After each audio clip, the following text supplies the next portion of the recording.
جہانگیر ترین پر بنے کیسز اور لوگوں پر بھی بنے، اور اس کے علاوہ صحافیوں پر بنے۔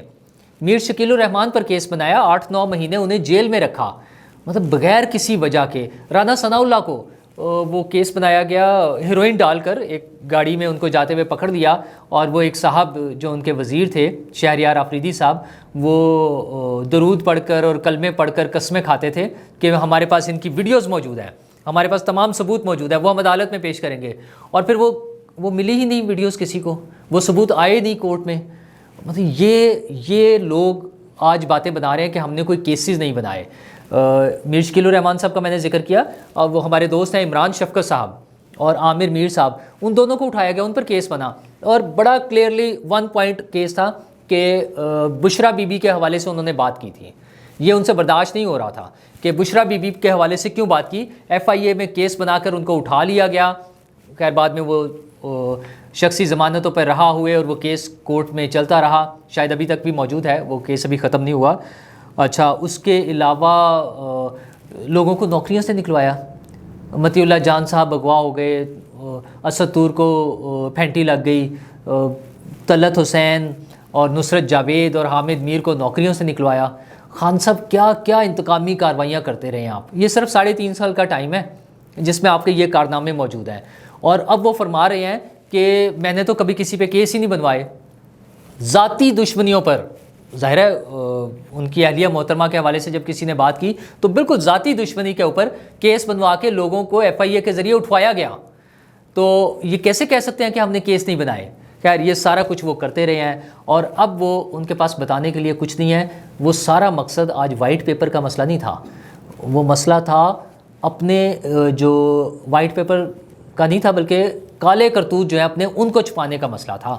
وہ بن گئے ہیں فرا گوگی کے وکیل، جی عمران خان صاحب بن گئے ہیں فرا گوگی کے وکیل صفائی کے طور پہ۔ آج انہوں نے ان کا مقدمہ لڑا، پیش کیا عوام کے سامنے۔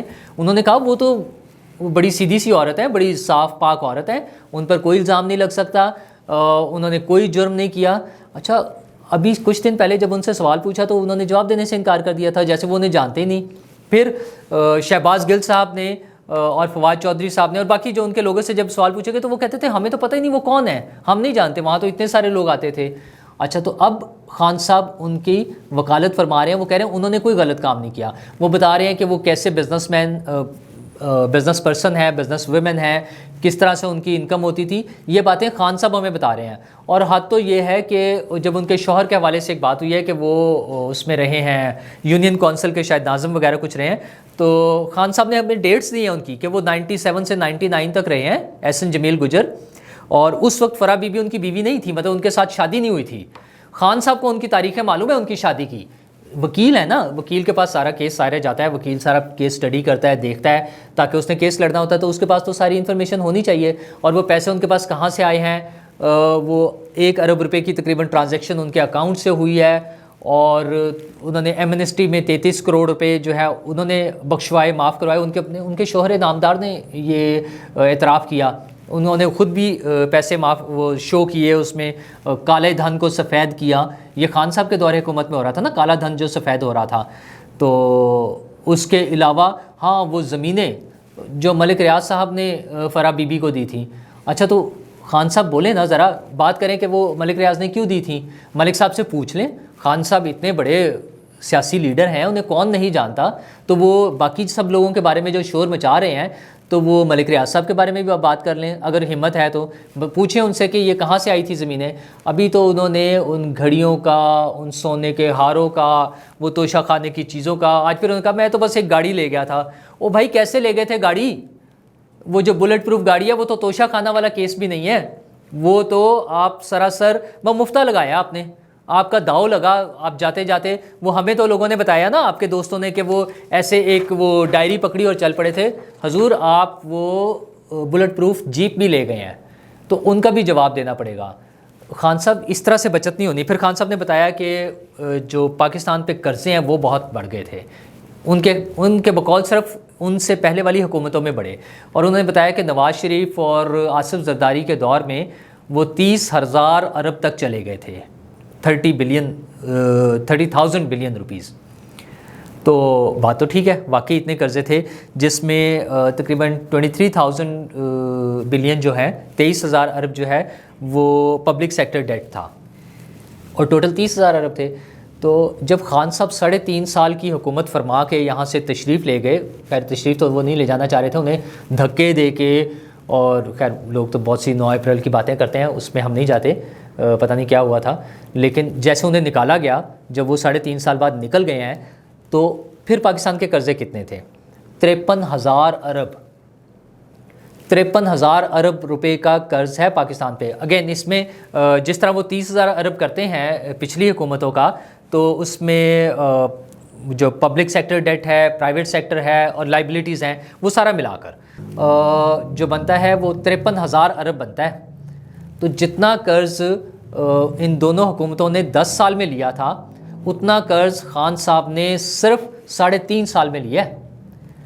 کیا اور کیا ہے؟ اچھا چلے، پچھلی حکومت میں نواز شریف کے دور کے جو بڑے بڑے پروجیکٹس ہمیں نظر آتے ہیں، اس میں بجلی کے پروجیکٹس لگ رہے تھے، اس میں سڑکیں بن رہی تھیں، انڈر پاسز بن رہے تھے، وہ جس کو وہ جنگلہ بس کہتے تھے، خان صاحب پھر خود بھی بنانے کی کوشش کی پشاور میں، بڑی مشکل سے ان سے بنی اور بہت زیادہ پیسوں میں بنی، وہ ان کے دور میں بنی۔ یہ ٹرین لاہور میں ایک بن گئی، میٹرو ٹرین جو بنی ہے، یہ ساری چیزیں کام ہو رہے تھے۔ خان صاحب کے دور میں وہ لنگر خانے بنے ہیں صرف، اچھا وہ بھی اپنے نہیں ہیں، وہ سیلانی فاؤنڈیشن کے لنگر خانے تھے، ہاں اس کے نام پہ زمینیں لی ہیں، ملک ریاض سے زمینیں لے کر اور وہ فرح بی بی کے نام ٹرانسفر کرا دیں۔ تو حکومت کا جواب تو نہیں دینا پڑے گا۔ اور ہاں وہ یاد نہیں رہا، روحانی یونیورسٹی بھی تو انہوں نے بنائی ہے، جہاں پہ 37 اسٹوڈنٹ پڑھتے ہیں، 37 اسٹوڈنٹس وہاں پہ زیر تعلیم ہے۔ خان صاحب کے دور میں اتنا بڑا کارنامہ ہوا ہے، اور قرضہ وہ 10 سال کا جو نون لیگ اور پیپلز پارٹی کے دور میں لیا گیا، اتنا قرضہ خان صاحب نے 3.5 سال میں لیا ہے۔ تو وہ کون کھا گیا؟ خان صاحب جواب تو دینا پڑے گا نا۔ یہ حکومت کو تھوڑا سا بیٹھ جانے دیں، ان کے معاملات ذرا سیدھے ہو جانے دیں، یہ کابینہ کا پروسیس پورا ہو جائے۔ پنجاب میں پھنسے ہوئے تھے وہ، آپ نے تو زور لگا لیا کہ کسی طرح اس کو نہ ہو سکے، ان کا حلف نہ ہو سکے حمزہ کا، لیکن وہ بھی ہو گیا، پنجاب سے بھی آپ کی چھٹی ہو گئی۔ تو اب کیا کرنا ہے؟ اب خان صاحب نے کرنا ہے احتجاج، اور اس کے لیے اب انہوں نے کہا چاند رات کو جو ہے نا وہ ریلیاں نکالیں گے۔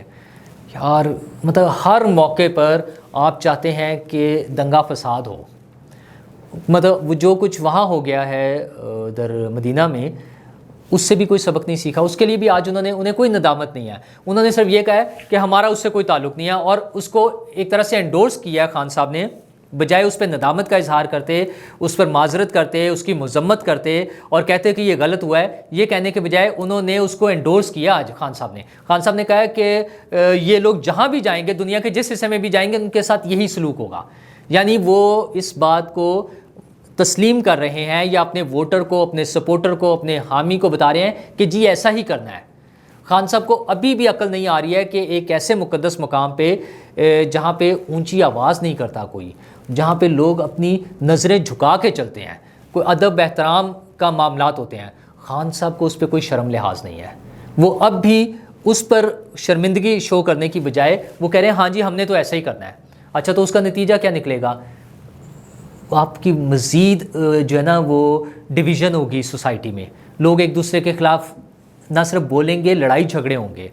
تو اور حکومت نے جو کام کر دیا ہے، حکومت نے تو خیر ابھی نہیں کیا، لیکن وہ کیس درج ہو گیا ہے، پرچہ، جس میں کوئی 150 لوگوں کو نامینیٹ کیا ہے توہین مذہب کے حوالے سے، اسی مسجد نبوی کا جو واقعہ ہے اس کو بیس بنا کر کیس بنا ہے، جس میں عمران خان صاحب، شیخ رشید صاحب، ان کے باقی وزیر اور ان کے وہ دوست جو چیکو صاحب اور انیل مسرت صاحب اور شیخ رشید صاحب کا بھانجا وہ بھی ایم این اے ہے، ان سب کے خلاف کیس درج ہو گیا ہے۔ اور شیخ رشید صاحب کا بھانجا تو گرفتار بھی ہو گیا جب واپس آیا، تو اس پہ بھی خان صاحب آج چیخ رہے تھے کہ یہ کہیں ہوتا ہے بھلا کہ ایئرپورٹ سے گرفتار کر لیں؟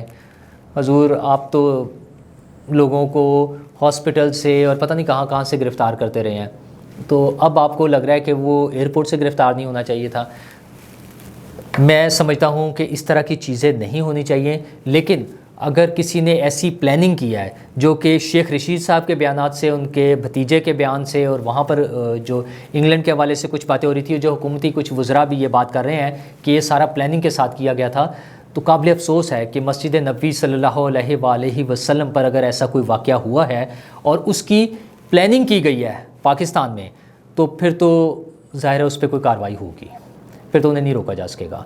تو اب دیکھتے ہیں کہ حکومت اس کارروائی کرنے سے پہلے حکومت کو یہ چاہیے، حکومت کے پاس بیسٹ سورسز اور ریسورسز ہوتے ہیں تحقیقات کے لیے، تو حکومت کو پہلے تحقیقات کرنی چاہیے، اس کے بعد گرفتاریاں ہونی چاہیے۔ اسی طرح فرح بی بی کے کیس میں جو اب خان صاحب فرما رہے ہیں ان کا ایک پوائنٹ ٹھیک ہے کہ فرح بی بی چونکہ وہ سرکاری عہدیدار نہیں تھی تو ان کا کیس نیب کے پاس نہیں جانا چاہیے، ایگریڈ، بالکل ٹھیک بات ہے۔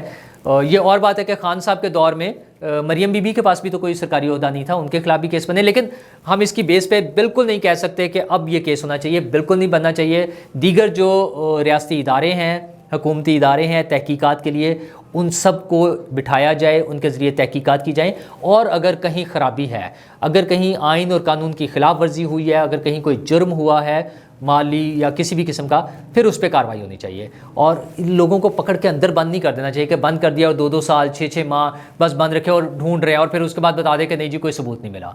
یہ کام نہیں ہونا چاہیے۔ اس حکومت کو کم از کم اب ان چیزوں کو ٹھیک کر لینا چاہیے، اور اس حوالے سے باتیں آ رہی ہیں کہ شاید نیب کے اختیارات ختم کر دیے جائیں یا نیب کو ختم کر دیا جائے اور وہ اختیارات ایف آئی اے کو دے دیے جائیں۔ ایف آئی اے کے پاس پہلے بھی کافی اختیارات ہیں، لیکن بہتر کرنی چاہیے چیزیں۔ اور شیخ رشید کے بھتیجے کا جیسے میں نے آپ کو بتایا کہ ان کا بھتیجا تو گرفتار ہو گیا، شیخ صاحب کو خود بڑا ڈر لگ رہا ہے۔ آج تو انہوں نے کہہ دیا کہ مجھے قتل ہونے کا خطرہ ہے، یعنی مجھے قتل کر دیا جائے گا، یہ اب انہیں سازش نظر آ رہی ہے۔ وہ تھانوں میں درخواستیں دیتے پھر رہے ہیں کہ مجھے بچایا جائے، اور کچھ خبریں تو یہ ہے کہ شاید وہ خود بھی چھپے ہوئے ہیں جو کے پی ہاؤس ہے۔ ہنسی آتی ہے پھر اس بات پر، کیسے وہ دن بدل جاتے ہیں کہ جب سندھ ہاؤس میں لوگ جا کر بیٹھے ہوئے تھے تو اس پہ کیا کیا باتیں ہو رہی تھیں، تو اب شیخ رشید صاحب کے بارے میں سنا ہے کہ شاید وہ وہاں اپنے آپ کو محفوظ سمجھتے ہیں۔ چلیں، محفوظ رہنا چاہیے۔ ہم پھر یہی بات کریں گے کہ حکومت کو کوئی ایسا ایکشن نہیں لینا چاہیے جو انتقامی کارروائی لگے، کوئی انتقامی کارروائی نہیں ہونی چاہیے۔ تمام تحقیقات کے ادارے حکومت کے پاس ہیں، ان کے ذریعے تحقیقات کریں، جہاں خرابی ہو اس کو ڈھونڈیں، پن پوائنٹ کریں، اس کو کلیئر کر لیں، اور سارا اس کا پلان پکڑ لیں۔ جب ساری چیزیں کلیئر ہو جائیں پھر آپ گرفتار بھی کر لیں، پھر اور عدالتوں کے ذریعے جو ہے وہ سزا کا جو عمل ہے وہ ہونا چاہیے۔ کسی کے ساتھ زیادتی نہیں ہونی چاہیے، کسی کے خلاف انتقامی کارروائی نہیں ہونی چاہیے۔ یہ حکومت کے لیے بہت ضروری ہے، کیونکہ حکومتیں تو روز تبدیل ہو جاتی ہیں۔ یہ 1.5 سال کا ٹائم ہے نا صرف، کل کو پتہ نہیں کس کی حکومت بننی ہے، تو وہ قانون سازی کریں کہ چیزیں ٹھیک ہو جائیں، بجائے اس کے کہ ہم ہمیشہ اسی سرکل میں چلتے رہیں کہ اس کو پکڑ دو، اس کو اندر بند کر دو، اس کو پھنسا دو۔ جو عمران خان صاحب کہہ رہے تھے کہ صحافیوں کو اندر بند کر دو، میڈیا مالکان کو اندر بند کر دو، جیل میں بند کر دو، یہ اس طرح ملک نہیں چلتے۔ ہم نے اگر ترقی کرنی ہے تو مہذب معاشروں کی طرح چلنا ہوگا، اچھے طریقے سے چلیں۔ یہ ہمارا ملک ہے، 22 کروڑ لوگ اس میں بستے ہیں، ان کا خیال کریں، ان کو ساتھ لے کے چلیں۔ شہباز شریف صاحب اور تمام پارٹیاں جو حکومت میں ہیں، اب یہ ان کی ذمہ داری ہے کہ نظام کو ٹھیک کریں۔ شکریہ۔